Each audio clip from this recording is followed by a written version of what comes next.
Hi there, this is Alvin, and welcome to the Kickstart Commerce podcast, where we share search marketing and domain investing strategies to help grow your business.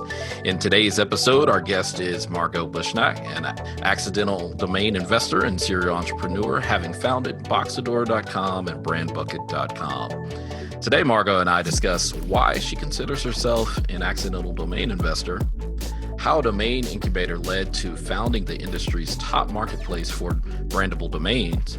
She also shares the qualifying factors of how to value a brandable domain. Last but not least, we discuss the current and future trends in the brandable domain marketplace. So with that, Margot, welcome and thank you for making time to join us today. Hi, thank you, Alvin. Thanks for having me on.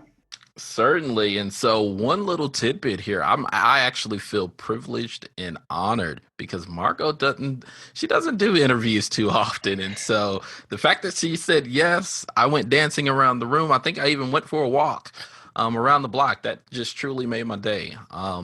It's dangerous during these times. You got to stay inside. Well, hey, I had my mask on, so that's worth something, if not life altogether.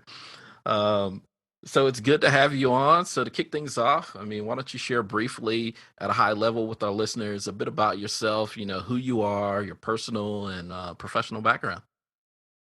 Well, I guess kind of front and center in my life the last 10 years has been being a mom. So everything follows that, which I have 3 kids. And really in that time, and a couple of years before that time is when I decided to work for myself. I had a corporate job for 7 or 8 years, and it really burned me out. And, at that point I was like, never again, which worked out perfectly because then you start having kids and you can put the time where you want to put it. My husband and I have an incubator together, so we're constantly thinking of new business ideas, talking to entrepreneurs for new business ideas, testing the waters with things. Some things hit, some things miss, and it's just a lot of fun. We're along for the ride in the entrepreneurial world, and it's great. So before Boxador, I mean, did y'all have other projects? Boxador is the incubator. So before we started Boxador, it was actually my husband's company that I worked for, the corporate company. It was in digital security.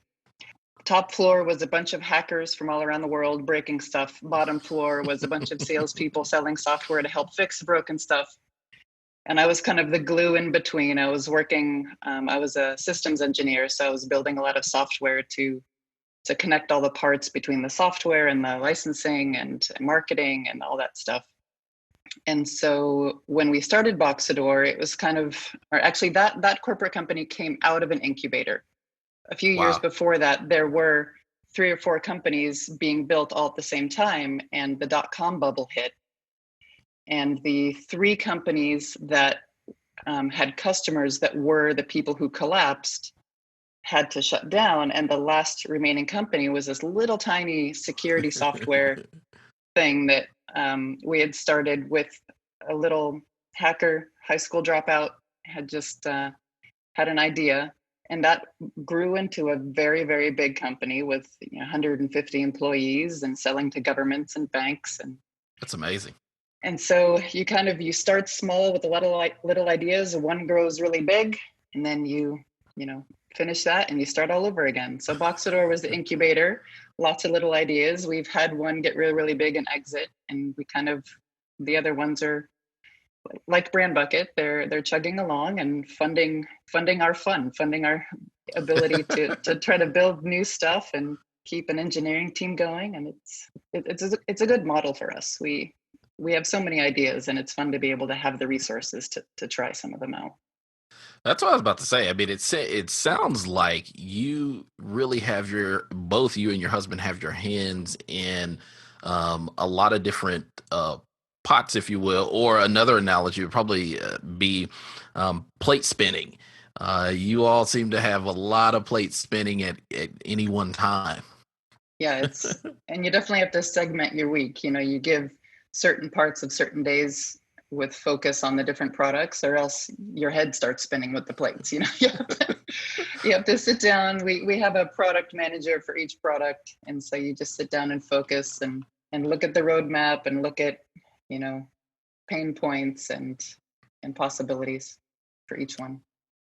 That is awesome. So then in terms of the domain industry, like how did you get interested into domain investing?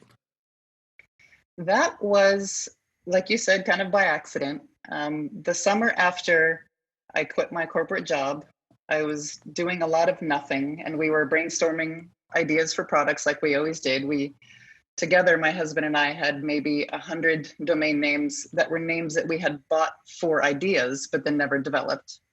And I was looking for a new one for a new idea and came across GoDaddy auctions, bought it, and then was poking around. I'm like, there's some really cool names in here.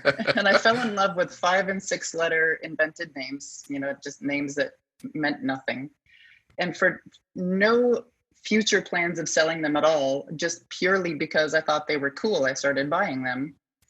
And we filled our bucket, so to say. So the idea was we always needed a name for something. So we had our list that we would always go to when we have a new idea. And it was about that time that my husband let me know after 7 years of being together that he had a domain name sale, back in 1999 for 7 figures. Oh, And I was wow. like, really? Like, you can sell these things? This is crazy. And so coinciding with that, we had put up a WordPress site with the names because he is a very visual guy. And I can look at a list of words and kind of tell you the meaning and the feeling behind the word. So if it's a very feminine, flowy word or a very strong, punchy word, I can do that just by, seeing the letters, but he's being so visual, he needed visual help to be able to look at a list of names when we needed to go to our bucket, being able to look at the list and immediately remind himself, okay, this is a feminine name. This is a corporate-y name. So he made logos for every single name for our own use. And they were up on a WordPress site. And it got indexed by Google, and people started coming and asking how much. And so the story from my husband about how he had sold a domain name with people inquiring about how much, the light bulb just went off. And I started asking every single person that came, why do you like this name? And they're like, well, it was so easy. I was spinning my head thinking of a name, and I came across your site, and it was like shopping. I went shopping for my name. He's like, it was so much easier than brainstorming. And I thought about it, and I said, that's exactly what we do when we go to our list. Instead of sitting there and trying to think of a combination of words and finding out if it's available, it was just much easier to go and match the idea to something you saw. And so we're like, you know what? Let's actually add to this. Let's put everything we own up there, except the ones that, we're really thinking about building ideas for, because most ideas just flutter away and you never Right. do anything with them. So we put everything up there. And for 2 years, we sold a handful of our names. And we sat down, we said, this could be really something. And that all came from every single buyer coming to us and saying, I was lost until I found your site. And we're like, okay, we need to expand. We need to have bigger inventory. We can't do this on our own. Not only just financially, we can't go buy every name we want to buy, but creatively, I have one particular taste. He has one particular taste, but we needed other people's ideas and tastes to kind of round out everything. So we sat down and built the infrastructure for other people to come in and give their names for consideration. And that's how the curation came about, because at first we thought, we'll let every name in, but then the first 1,000 names came. We're like, whoa, like, hold on. There's got to be a little level of quality here, or else this is going to be another CETO. It's going to be, 2 million names with, Right. no rhyme or reason. And so we started basically saying yay or nay, and then the curation came about, and the rest was history. It kind of hasn't fundamentally changed since then. It's a site that visually displays names, that helps buyers with a shopping experience for their new startup, and it curates names owned by other people. One of the things that kind of stuck out to me was that you were buying 5 and 6 letter. Now, did you understand at the moment you were buying those that they were valuable? Not at all. Wow. So it was pretty much, it was based on linguistics and what you felt when you just saw a name. Yeah. Yeah, I've learned since then. I do have a background in linguistics. It was part of my major in college, but I never thought that I would use it in my career. It was one of those, it's like an English major. You come out and every job placed in front of you has something not to do with Shakespeare. So you you just assume you kind of give it up that, at this point I'm never going to use this piece of what I learned.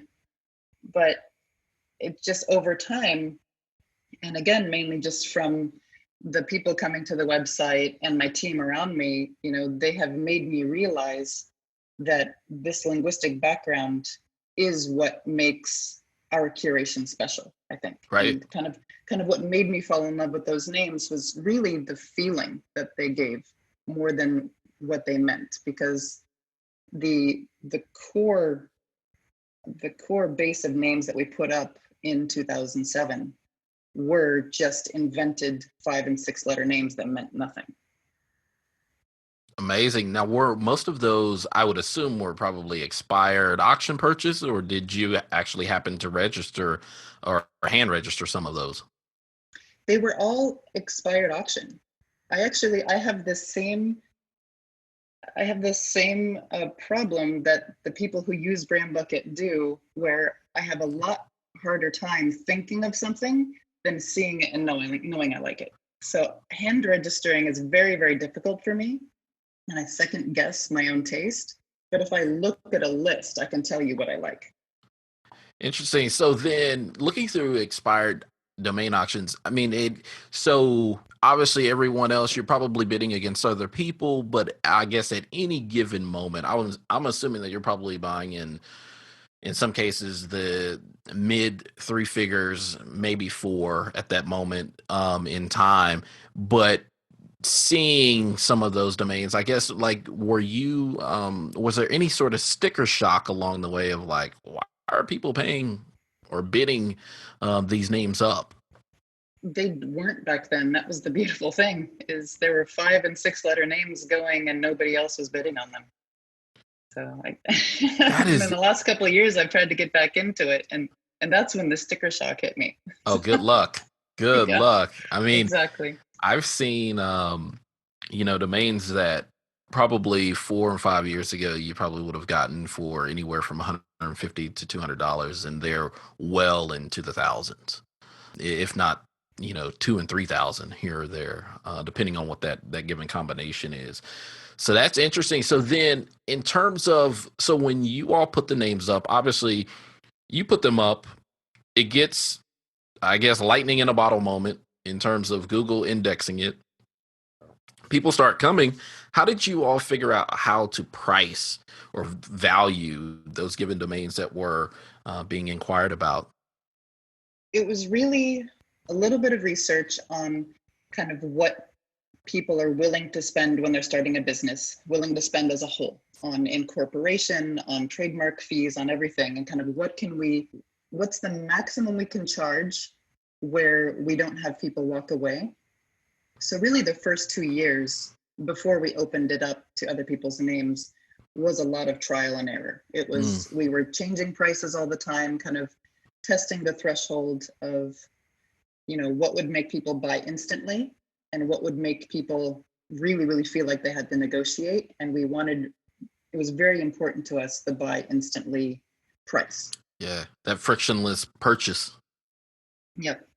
Now, I would assume, though, that the startup incubator likely helped you all in terms of understanding just the mindset of business owners, entrepreneurs, those starting out a business, as well as knowing, what a given company, especially a company that winds up getting funding, is willing to spend in terms, or willing to invest in terms of a domain name upgrade, or even just to outright purchase and start. Yeah, we being entrepreneurs ourselves, having started a lot of companies, that had a lot of influence on what we were charging. And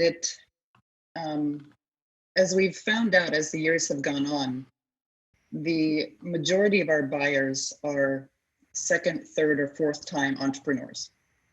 And I think that's probably because the pricing that we've set was because we were serial entrepreneurs. And it's only been really more recently where we've had to step back and look at people, first-time entrepreneurs, what is their threshold? And really, it's very, very difficult to convince someone who's really bootstrapping and has a lot of fear of the risk. It's very hard to convince them to spend $3,000 on a name. Right. Really, the only argument that works is if you don't end up succeeding in business, this is an asset that you can turn around and resell. But other than that, and a lot of people don't even want to hold an asset like that. So other than that, we've realized that BrandBucket is built kind of more for more seasoned entrepreneurs.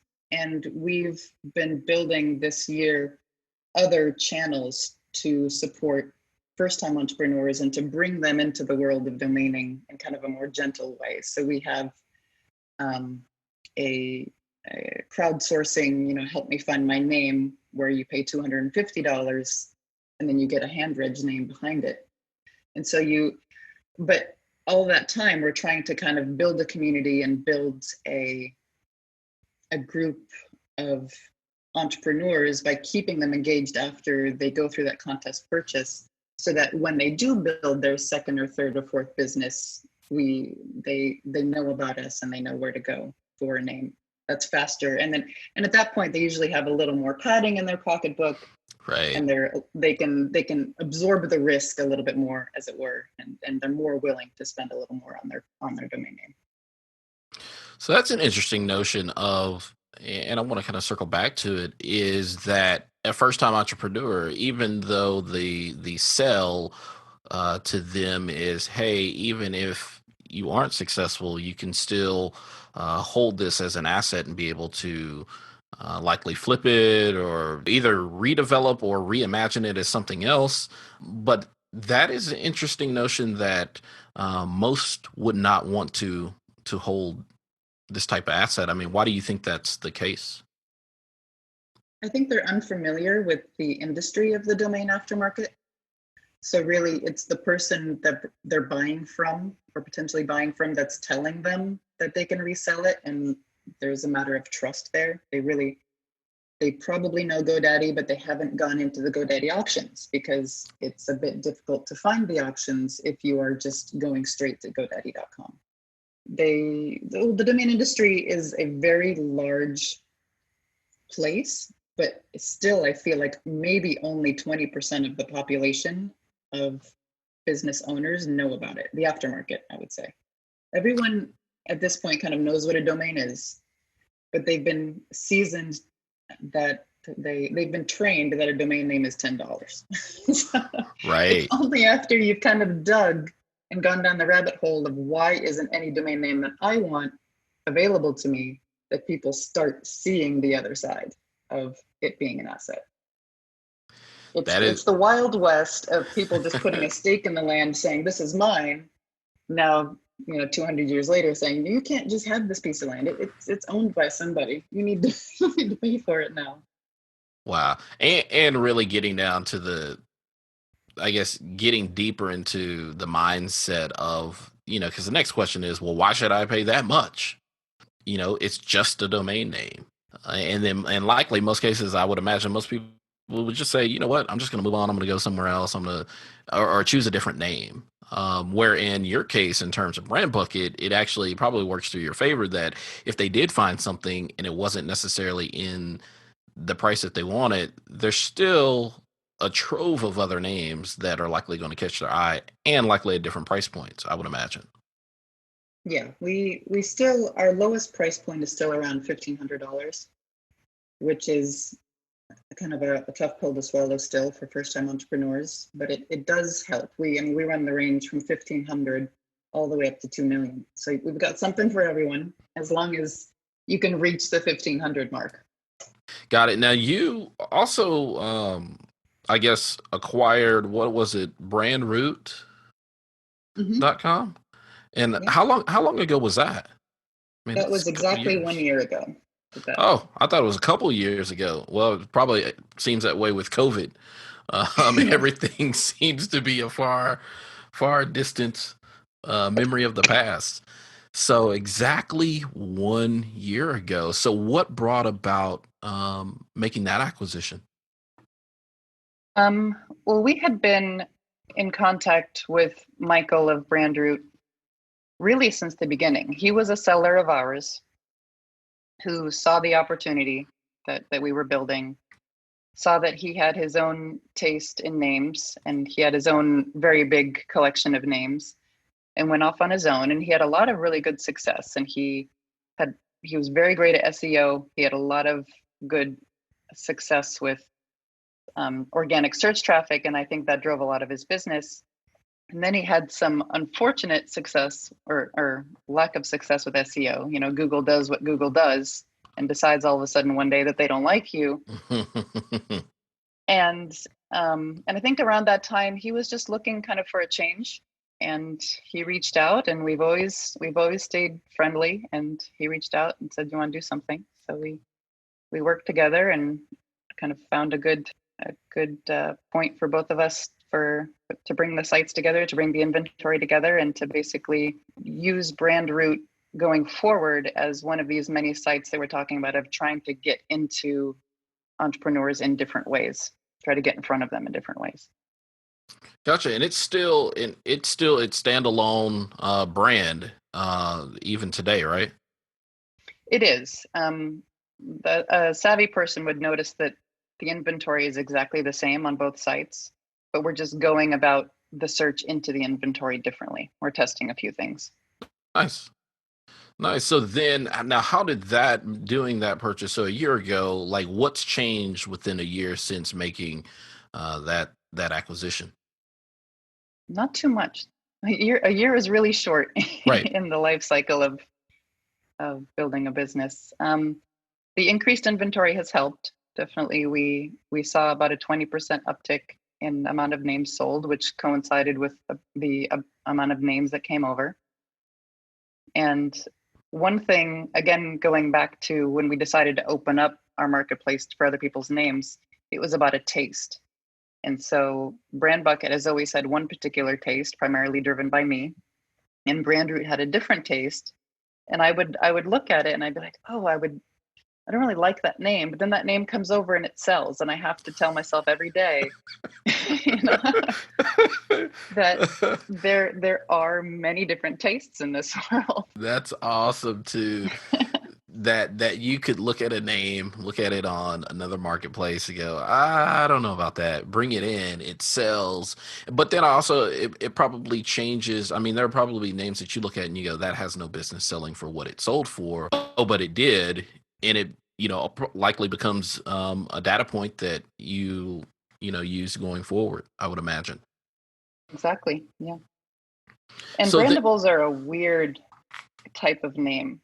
right. And we can always, I mean, we could talk about this for hours, but really there's no data behind them that helps you with valuation. They have no traffic. They have no inherent organic search benefit whatsoever. But it's really, the beauty is in the eye of the beholder. And if a client comes and they see it and they fall in love with it, really, it doesn't matter what the price is. I mean, it kind of matters, but like within a range, it doesn't matter. They're like, I have to have that name. That is the perfect name. It really resonates. That just seems to fly into the face of, if you will, conventional domain investing. Because in most cases, most people are going to tell you, park the domain, see if it has any traffic, see if you can monetize some of the traffic. And here you just said that for no rhyme or reason, in most cases, most of these domains do not have traffic. They don't have traffic. You can't outbound sell them, that no one would ever. First of all, if they have no meaning other than just a couple of words, there's very little target audience for them. So it's the kind of special little name that we built BrandBucket for, and it's for names that customers would never know that they wanted. They would never type into GoDaddy, but when they see it, they know it and they like it. So now, are there combinations of letters? Like, have you seen, and this is probably going to either prove that there is data, that there's not data. But when I think about, I believe it was the domain bubble where Chinese investors were buying four character.com domains, and so there were rules of thumb, if you will, that were like, hey, don't buy, or Westerners don't like four letter or four character domains that have V or K or W or things like that. Now, do those same thoughts, can they apply, or do they apply to brandable domains? Um, in a sense, we really, because English is our first language, and I do speak several languages, so I know some other ones, but mainly Latin based. The names that we sell and that we find sell well to the American, Australian, and European markets are things that have a construct similar to English. So you can't have very often like a G next to a P and have anybody really like it or want to buy it. But if it looks similar to an English word, so especially if it's an invented word, if it looks like it could be an English word, then then it's usually good. That looks like it belongs in Webster's. Let's see if we can sell it. Yeah, like Google. True.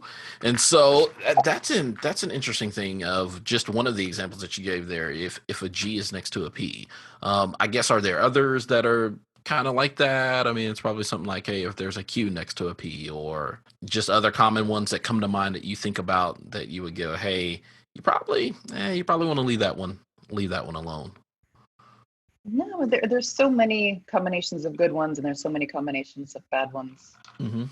Um, for some reason, and if there's any data point that I've been able to find over 13 years, buyers don't like V. I don't know why. Really? Like they'll take an X and a Z any day and a Q over a V. I don't know. I don't know if it's maybe we do have a lot of Germanic buyers, and for them, they look at like, well, we pronounce V's differently than the rest of the world, and they make fun of us for it.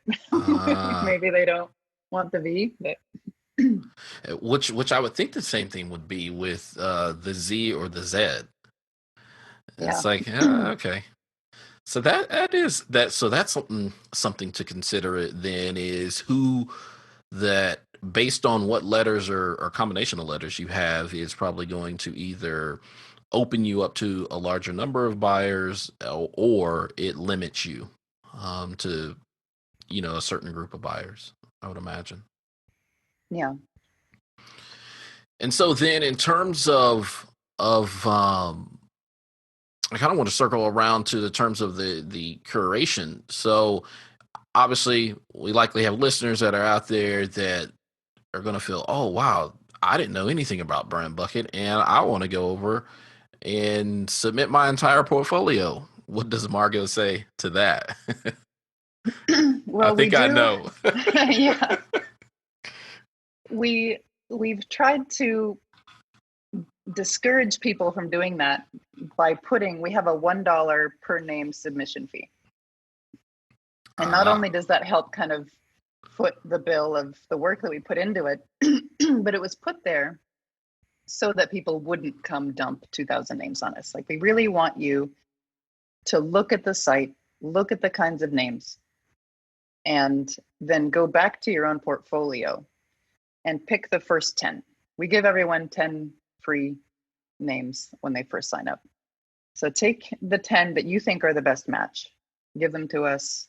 You'll get your feedback and we can go from there.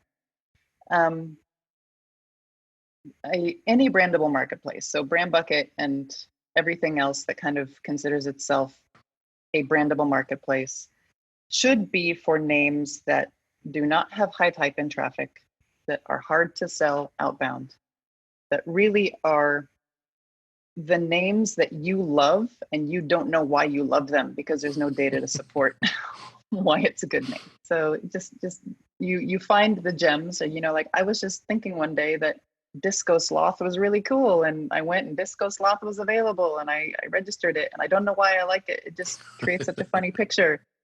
So then it's that kind of name, like those pieces of your portfolio that you should bring to BrandBucket and any brandable marketplace, I should say. And so what's that process like? So I submit a name to BrandBucket, and then kind of walk us through the process of what happens and what the timeline is of knowing from once I submit to once I'm either a no or go. I guess, what does that process consist of? You submit and you wait for feedback. The time on that varies. Once you say, once we say yes, we actually give you a price for it. That we think, it's actually a price range that we think it would sell for. At that point, if you agree, it's really just a click of a button. It goes forward, it goes to our editors. We put a lot of metadata behind it for search. It goes to logo designers and it goes live. If you disagree with the price, we're open to having a conversation about that. We don't like to do it for hundreds of names. We really just say kind of like one name at a time, the ones that like you're really, really sure about that you think it should be valued higher. Let's talk about it. And if you don't agree with the price, or if we don't accept the name, kind of that's the end of the path there. But hopefully there's something that we can get listed from what's submitted. And so, and which I think is great, because like you said, it's definitely the value that BrandBucket, that likely both marketplaces, BrandRoot and BrandBucket, bring, is the fact of it being curated names, and not just a free for all.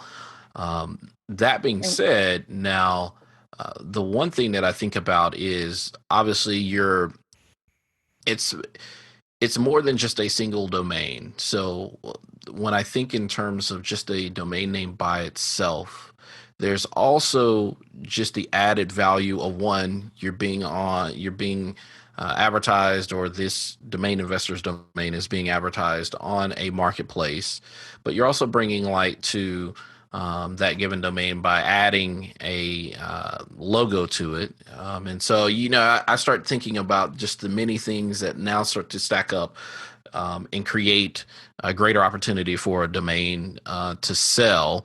But then I guess from a seller's standpoint, you have, I guess you're really serving two different markets. There's a seller, but there's also a buyer. So what are you doing, or what is BrandBucket doing in terms of getting in front of buyers? I mean, I'm assuming that you're likely, obviously you have an incubator, but you're probably a part of startup associations or meetups. Yep, we do a lot of sponsorship of hackathons. We're pretty entrenched in the VC community. We've just throughout all the products and companies we've owned and built, we've gotten funding and various funding rounds for all of those. And so you meet and a lot of people, and we're able to kind of be in their arsenal of tools that they can recommend to people coming in their doors. So they can say, I love your pitch. I might invest in your product, but you got to change your name. You got to go over here. And even if they don't decide to change the name at that point, at least they've told somebody about us. And then when they go to start a new product, or when their friend is starting a new product, because the startup community is very infectious. If you have a friend that started something, you want to start something. So we have a very, very strong word of mouth marketing going on. But as far as buyers and sellers, we built BrandBucket for buyers. And at the end of the day, most of the decisions that we've made as far as how we run the site, it is with an eye on the buyer. It's very, very easy, especially if a new brandable marketplace is coming out and it's coming from someone within the domain investor community. It's very, very easy to fall trap to trying to appease sellers 80% of the time, which then, in our opinion, makes it a not so great experience for buyers in a lot of cases. So we, when I was mentoring for the Founders Institute, which I did for a little bit in Los Angeles, the leader of that, Adeo, was giving a talk, and everyone was going around saying what they do. And someone right before me said that they have a marketplace, and he stopped them. And and this actually changed my answer when he got to me, but he stopped that person and said, you know what? I'm never going to invest in marketplace ever again. He's like, marketplaces are the hardest Wow. business to run because you have to please two groups of people, and every decision is going to make one happy and the other unhappy. And so and ever since he said that, I've kind of viewed BrandBucket as walking that line. So when we suggest a price to a seller, we're really suggesting a price. We're trying to walk that line. We're trying to get it as high as possible to please the seller, but at the same time, we're trying to get it as low as possible to please the buyer. We're really trying to find that sweet spot where a buyer's not going to walk away, which at the end of the day makes the seller happy. You know, they've made a sale. Right. But a lot of times sellers get upset. They're like, you really, really undervalue the names. Like, but I don't know. The buyers wouldn't say that, you know, so you have to walk that line. And so the curation is for the buyers. The search algorithm is really for the buyers. And it's everything in our mind is we have to work, we have to stand up for the buyers, or else nothing would ever sell and the sellers would be unhappy anyway. So we just want to sell. You mean sellers get upset? Domain sellers? Here and there. I can only imagine just to have to look through a list of domains, curate that list. You know, somebody submits 50 and you're only able to take 5. It's like everybody believes it's the old baby adage. Everybody believes their baby is beautiful and pretty, and to a certain extent, I'm like, yes, that is true. But again, beauty is in the eye of the beholder. And so it's one of those things of you either keep this domain, keep renewing it, or you come back to reality and you're able to sell it. It's probably for less than what you'd like, but hey, you can actually sell it. So then kind of transitioning here. So how has COVID impacted just the startup incubator as well as BrandBucket and BrandRoot, or has there been an impact? Right at the beginning, so the first 2 weeks when I think the entire world froze, we saw sales kind of freeze and we were worried. But slowly we started to see a pattern come back that we hadn't really seen since 2009, 2010, which around 2009, 2010, we used to have so many sales on Friday nights and Saturdays. And we were like, why is this? You know, what's going on? And it was people who were coming out of the recession, dreaming about a business, and they probably still had a job, but they finished that job on Friday and they go to work on their side hustle. And then over the next few years, our sales started to spread out during the week, and they would actually go a little quiet on the weekend and then pick back up Monday, Tuesday, which said that it was more of a corporate culture, you know, looking at BrandBucket and buying names. But after COVID, it went straight back to the Friday nights. we still have the Monday, Tuesday sales, but it picked up again on Friday. And I think we've got just here in the US, 30-some million people out of work. Right. And it's easier than ever to learn how to code, start a business. The YouTube is amazing. The tools online are amazing. And I think every single person is out there wanting to start something right now. And it's been phenomenal for BrandBucket. I think just the groundwork that was laid as far as word of mouth and all the online marketing that we've been done over the years has been really beneficial for people to find us now, because historically it's been very hard to get in front of people starting a business. But there's enough people out there where COVID has been great in a way. The other businesses, not so much, because the customers of those businesses have been the ones hit by COVID. We have a lot of retail customers, but BrandBucket's pulling the horse. And so then I guess in terms of the future, like what do you see as it pertains to just brandable domains and some of the current trends or future trends? People will always watch, startups will always watch what else is being started and what else is getting funding. So trends are really driven by the companies doing well. So in the last few years, every company that had an IPO or has been a media darling has been a single word name. So everyone else wants either a single word, or they have that word and they put get in front of it, or hello or hey. And I think that actually has helped the CCTLD market also, because it's now not so uncool to start on an IO. And everyone Right. says, you're going to need to pay for the .com later. And they're like, well, yeah, it's after I get my several million in funding, I'll go get the .com. But at the same time, I think there's people who want to name themselves in a copycat way, but there's also still the I have to fall in love with it name. Naming a business is so personal. And really, if you settle and you don't find something that you like, it's going to haunt you. So every time that you make a Dropbox folder, or every time that you make letterhead, you're going to look at that name and be like, oh, I don't really like it.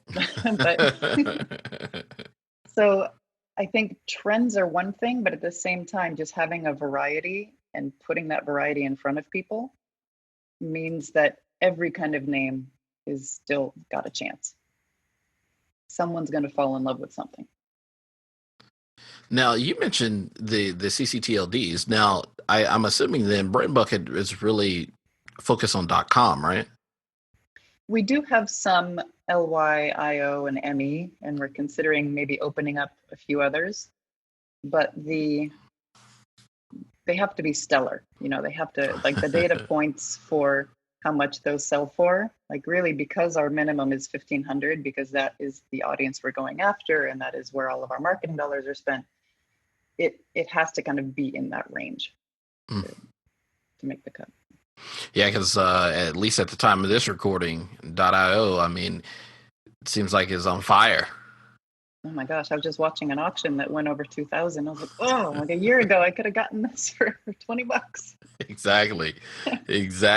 And so and at least for me, it doesn't appear to be that there's a rhyme or reason. And even I think I've even started seeing .co names also, getting up into that 4-figure range with ease in the auctions. Yeah, it's becoming more common, I think, especially outside of the US. I think because a lot of countries are .co country extension. Right. They see CO as almost a shortening of that. I'm partial to COs because I'm from Colorado. So that's why I got my Colorado collection going on. And yeah, that, and it makes me think of .LA, obviously, in terms of Los Angeles, but in terms of Louisiana. So it's interesting. It is interesting. And so then in terms of like future, so I'm assuming then most of BrandBucket's domains are likely going to be either 5 or 6 characters. Now, where is the line drawn at in terms of really what a brandable domain is? I mean, what's too many characters? What's not enough characters? It's not so much characters, because we have a lot of keyword names and double keyword names that, just due to the nature of the word, that it gets longer. But as long as it's a very common word, like delicious, delicious is a really long word when you think about it. It's a lot of characters. It's more just the feeling of the name, I think. Like there are buyers that come in and we see them come in and land on the page 5-letter names, but then they end up buying a 6-letter or a 7-letter or a double keyword name. It's kind of, they have in their mind that they want something that someone has told them they have to get, but then they end up liking something better and they buy something better. If that isn't a testament to what you were just saying of there is no rhyme or reason, which is it's kind of baffling to me, to say the very least. I'm just like, there has to be a rhyme or reason somewhere into I do this, we do that, we get a result. Well, as far as what makes a brandable for us, kind of the names that we don't like are names that really can only be used for one purpose, which is like where a plural dictionary word comes in. So if you come to me with sofas, That's a great name. It's worth a lot of money, but that has a very obvious buyer. And I have to sit here and wait for someone wanting to sell sofas to come to the site. And every other person that comes to the site that's not selling sofas has to pass by that name and disregard it. So we really, really like things, the more generic, the better. If it's just a visual name like Caterpillar, I mean, who would have thought that Caterpillar would be a big machinery company? It could have been anything. And there could have been a lot of businesses where like, I identify with a Caterpillar. And we want names where almost every single person going by it can stop and be like, that can almost apply to me, or that really does apply to me. And so we want things that are industry agnostic, or at least could be, a couple of different industries in front of them. So when someone's browsing the site, they don't see a lot of stuff they don't like. And that probably, and that's just yet another lens to look through about the importance of just I guess you'd say we call it the domain name association, or guilt by association. If I'm using a parallel here of if there is a certain name next to another name that could invoke some sort of negative connotation or some thought pattern that then stops the buyer or deters the buyer in the buying process. You certainly don't want that on the site. Yeah, well, I would argue that a bad name next to something that they already like just makes them like the other one better. Not True. bad, but something that doesn't apply to them makes Right. them realize that the one they're looking at doesn't, or applies, even better. And that's why you're running BrandBucket and BrandRoot and not me. So then wrapping up, what would your advice be to someone starting their journey in domain investing or into the domain industry, specifically speaking to brandable domains? I would say if you're starting out and you're looking at and being a domain investor as a side hustle or as your main source of income, if you haven't yet figured out what you're good at as far as the type of names that you like to buy, or if you're good at outbound, or if you're good at finding things with traffic, and you want to not put all your eggs in one basket, you buy a variety of names, including some names, like I said before, that you buy that you like and you don't know why you like them. They just have a cool sound or they give you a cool visual. And then as a domain investor, you put the names in the proper places. If you have traffic data on your names, then maybe go to the bottom of the list, the things that have no traffic. And those are the ones that probably are the ones that you bought because you liked them. And then you go take those to brandable marketplaces. You put ones with high traffic on landers with low commission, and you move things around. Like you have to always be moving and testing and, trying things out. And we have a lot of people on our marketplace who the majority of their portfolio is brandable names because they've realized that that's what they are best at. And so there are domain investors who love marketplaces like BrandBucket and they make a lot of money with marketplaces like BrandBucket, but that's not everyone. Not everyone is really good at that. So you have to find what you're good at. And before you do, you have to try a little of everything and put them everywhere.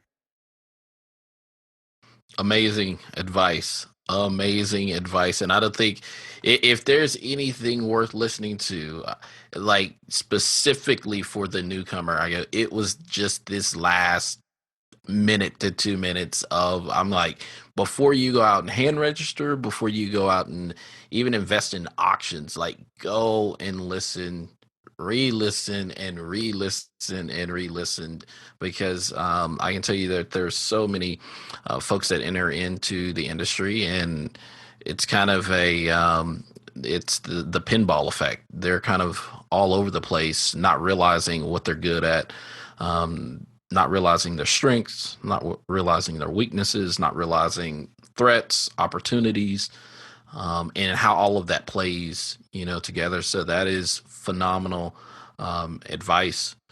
And so last but not least, is there anything else that you'd like to share with listeners, how they can get in touch with you or? Yeah, I'm not so great at email, but you can try to send me an email. I'm Margot with a T at BrandBucket.com. During COVID, I was missing social interaction. I really missed my office. And so I got right back on Twitter. I hadn't been on in years. And so I'm on there a lot now. So if you're listening to this and it's still 2020 or maybe early 2021, you can find me on Twitter and chat with me there. She's like, after COVID passes, I'm turning Twitter back off. Yeah, exactly. Once I'm getting my social fix elsewhere. Oh my goodness. Well, with that, we're out of time. So Margot, thank you again for joining us today and sharing your domain industry and entrepreneurial experience. Thank you. Thanks so much. It was great. Certainly, and thank you, listeners, for tuning in to Kickstart Commerce, where we share search, marketing, and domain name strategies to help grow your business. Please subscribe to this podcast via iTunes, Google Play, Stitcher, Spotify, or Podbean. Last but not least, please visit kickstartcommerce.com to subscribe to the newsletter sharing tips and tricks about the disciplines of digital strategy. Thanks, and that's all for now.